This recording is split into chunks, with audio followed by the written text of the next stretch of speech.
Yeah, Why are these different. two different cans? Weird. Oh, this is from the 12 pack. Oh. Maybe this is not for. Oh, yours is labeled. It's a white can with the label, yeah. and his is printed. This is in the 12 pack. What's the date on yours? Gin and tonic, baby. Yeah, maybe. Sometimes we want to be done with beer for a minute. No date? I can't read it. I bought a ticket for something that isn't here, and I'm gonna fucking get it. Okay.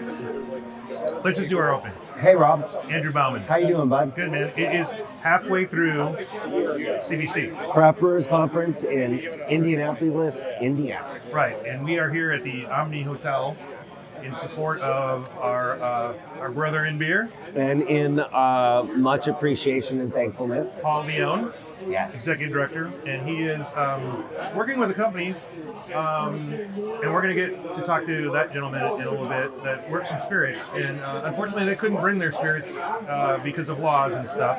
Are we familiar with that or not? Yeah. Yeah, it happens. Especially on the spirit side, beer, they seem generally laws are a little more flexible. Spirits, pretty hardcore, which I appreciate. Yeah. So I was intrigued because they sometimes take beer and make them into beer schnapps, but they will, I believe, custom craft a spirit for your business, and they do work with breweries. So that's the reason why I just decided we would record this. Cool. But let me ask you a couple things. Monday and Tuesday, do you have any immediate takeaways so far? Any impressions? Monday was a free day. Yes. We didn't really have any actual conference seminars to go to. I slept It is- in because I stayed out late on Sunday. I slept in. You also slept in. I also slept in. No, I'm just talking about like favorite places, things that you didn't.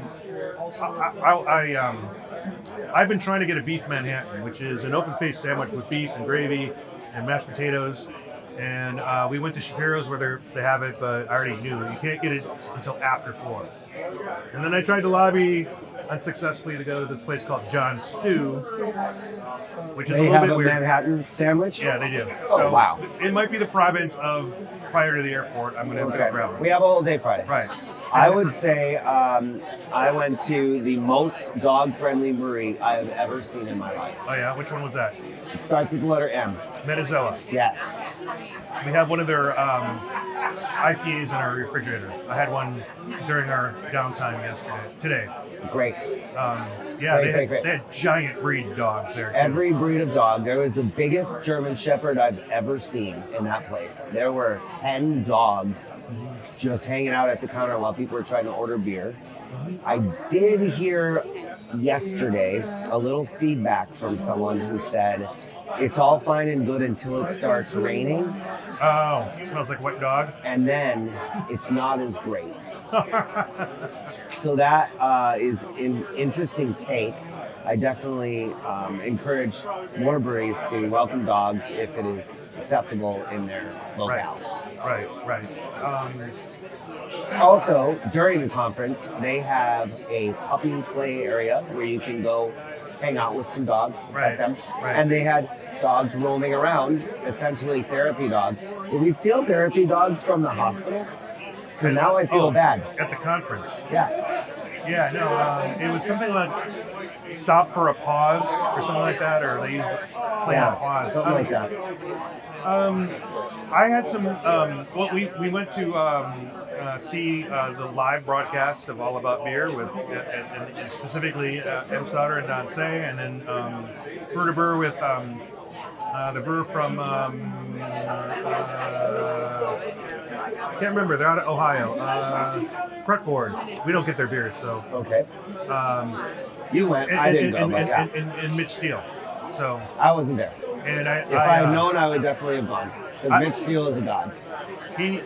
I talked to him, because I'm going to Atlanta in 2 weeks, and I'm also going to see JP Watts Nice.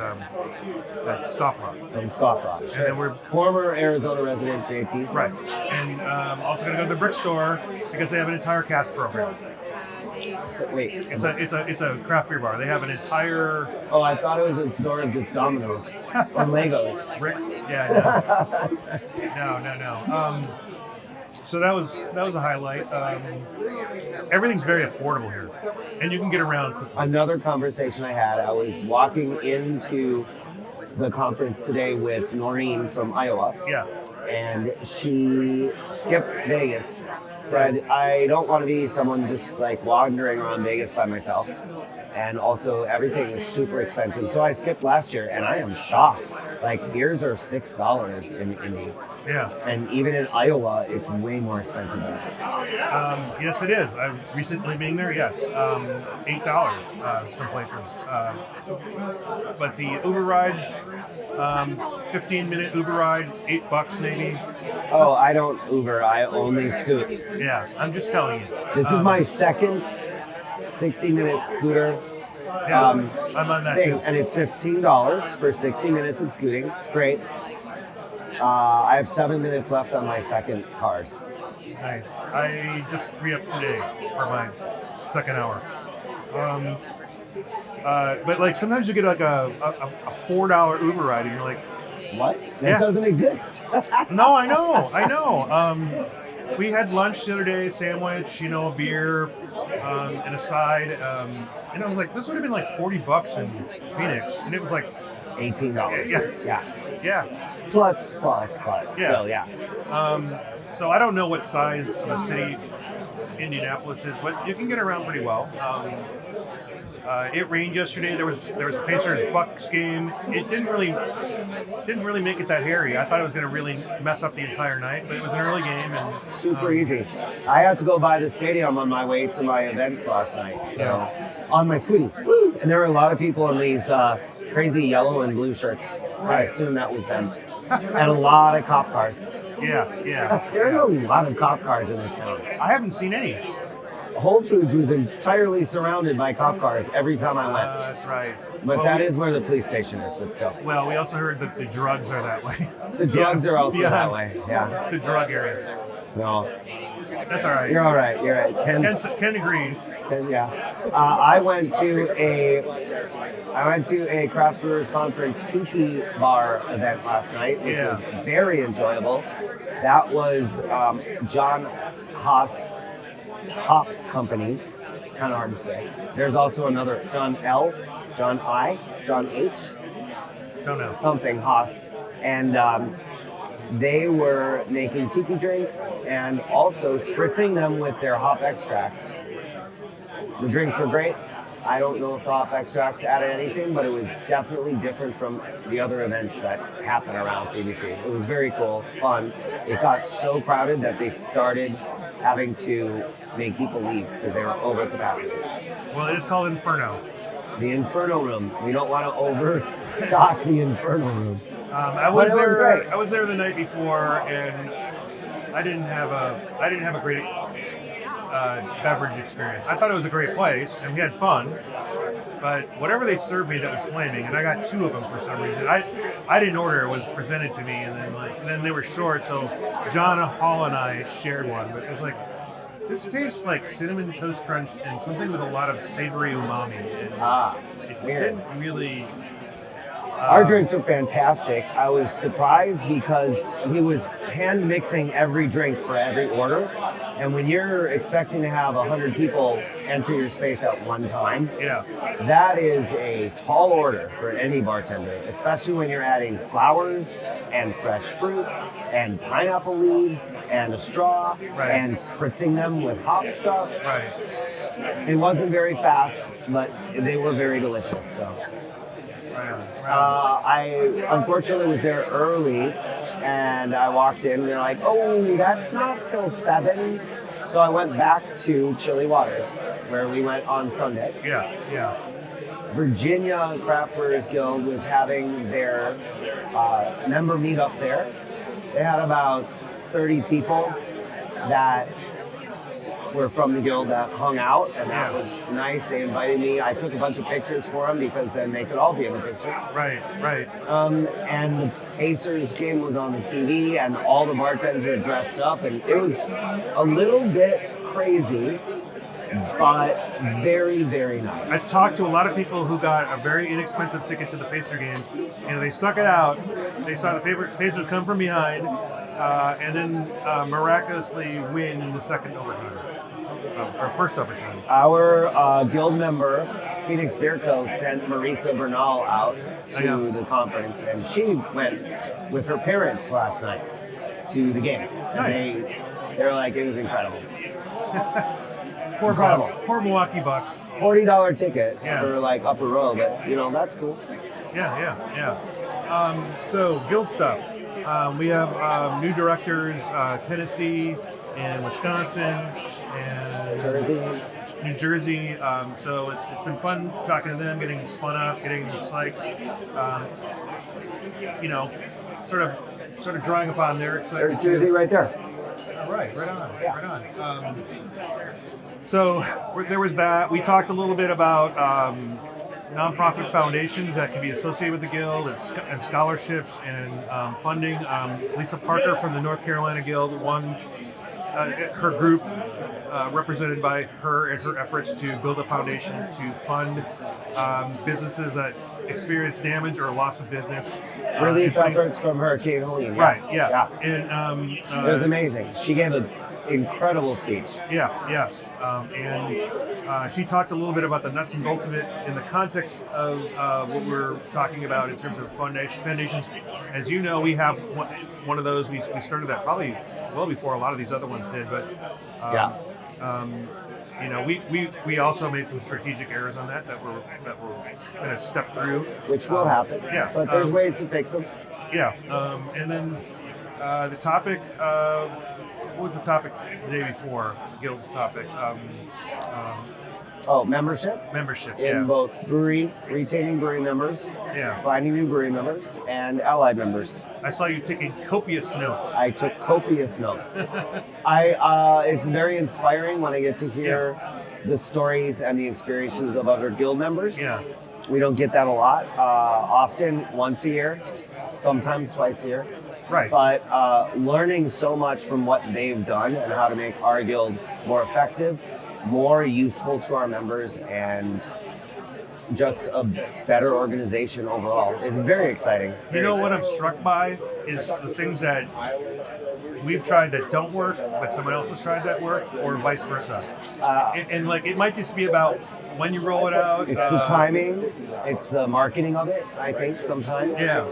There's a lot of things that go into it. And it means, like, if you tried something once and it didn't work, but you believe in it, Yeah. try it again. And Yeah. think about it a little harder about why it didn't work and what you can do differently. Right. And it, led me to think that maybe we could bring back some ideas that ran in our course, but maybe not everyone's familiar with the program that we laid out. So.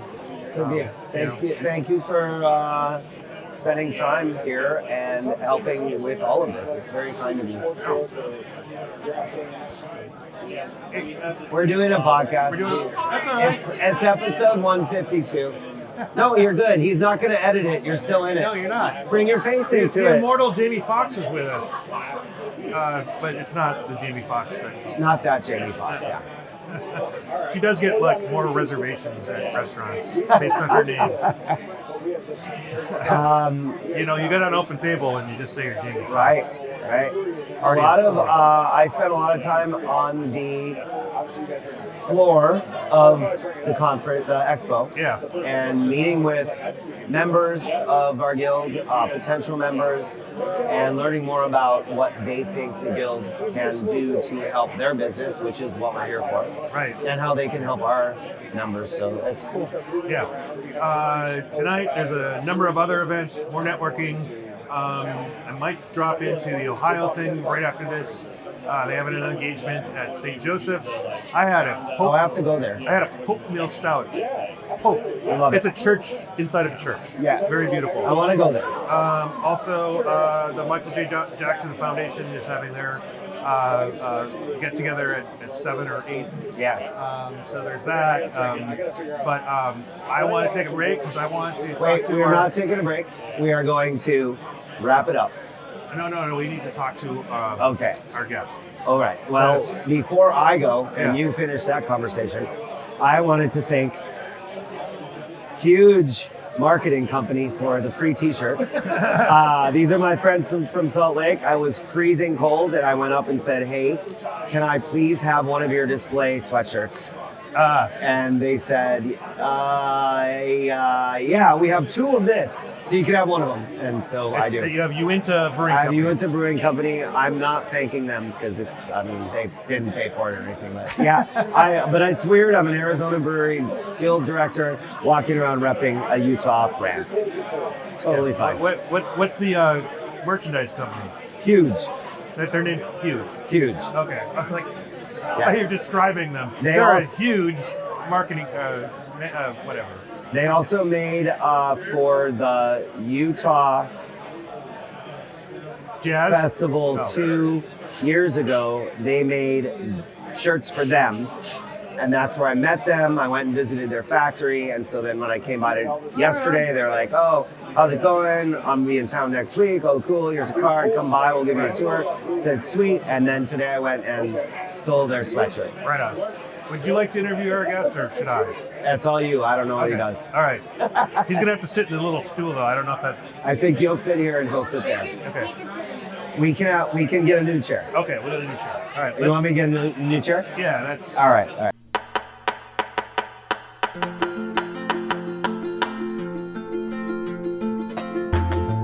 Arizona is a wildly beautiful place, brimming with over 100 brewing companies. I'm Rob Fulmer, the Director of Government and Community Affairs for the Arizona Craft Brewers Guild. I'm joined by Executive Director Andrew Baum.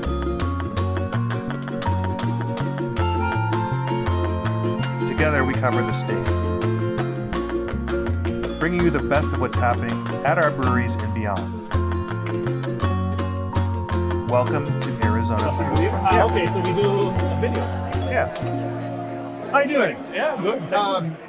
Matan, yes. Matan, tell us a little bit about the company that you have. I was excited to hear that you're doing something different, and I like to talk to people who are at our Brewers Conference that see an opportunity, and I kind of want to understand a little bit about, well, just tell me what you do. So we're basically helping brands create their own spirits. So Oh, okay. about 12 years ago, Yes. I went to study winemaking Okay. and then went to study whiskey making in Okay. Scotland. Okay. And then I wanted to work on building my own distillery. And at some point, we solved a lot of the challenges that we faced Right. with my team, with technologies. Right. And then we decided that instead of creating our own spirits, it might just, take our insights and build a company that helps other people create their spirits. Right. And because we really like beer Right. and we like flavors, Right. we started working with a few breweries, Right. and we started distilling their beer into gins, Right. into whiskey, won a few awards, and we thought, okay, this could actually work. So, what is the name of your company? Verse Still, Verstill, and you are based out of New York, Princeton, New Jersey. Princeton, New Jersey. Yeah. But you will work across the country. Yeah, no. So for now, we work mostly in New York. Okay. Some work in Rhode Island. Okay. We're thinking of expansion. Uh-huh. It's only a question of critical mass. Sure. Yeah. What's unique to me, what's exciting to me, is sometimes people ask about why beer cultures in other areas, and I'm like, when you go to Germany, it's not a big deal to go and get some beer schnapps. Yeah. And these days, Underberg is very popular. It's not the same, but it's a similar experience, right? Yes. Like these two things working together instead of opposite. And I do work with a lot of distillers, and to me, it's like same with breweries. Like they want to make a beer and they want to put their name on it. They want to identify with it, and it's super interesting to me that your impulse is like, I want to help other people out. I want to help other businesses. I'm assuming, talk to about their flavor profiles or what kind of image they want to project. Am I getting this right? Yes, and I think for me, my personal egotistic interest, Yeah. I get to meet a bunch of very interesting people that create much better flavors than I would thought about. And we help them. We help them create what they want to create. Right. So sometimes, if you're a brewer, you don't necessarily have the skill set in spirits. Right. And we either give you the tools or we do it for you. Sure. That's a general idea. This is excellent because people ask me what my favorite beers are when I come in. It's like, I want to tell you about the people I talked to. Yeah. The beers we had were incidental, and the other thing that works for us is people say, I didn't open a restaurant with my brewery because I don't know how to do that, or I didn't do this because I know that. I didn't know how to do that. I'm like, you don't have to know how to do a lot of these things. You just have to find the right people, and you sound like you're the right person for a lot of people. First of all, I appreciate it. I'd say, I think a lot of the founders out there. I have a buddy of mine who sold a company, raised a few hundreds of millions to kind of build it and sell it. Yeah. He sent me a note at some point, and the note says, "We're not doing it because it's easy." And there's a small print saying, because we thought it's going to be easy. Hey, listen, I know you're in the middle of wanting to talk to a bunch of people. I just appreciate your time. I wanted to understand it. I wanted you to tell your story, and I appreciate your time. Thank you so much. Thank you so much. All right. Thanks, Rob. See, that was easy.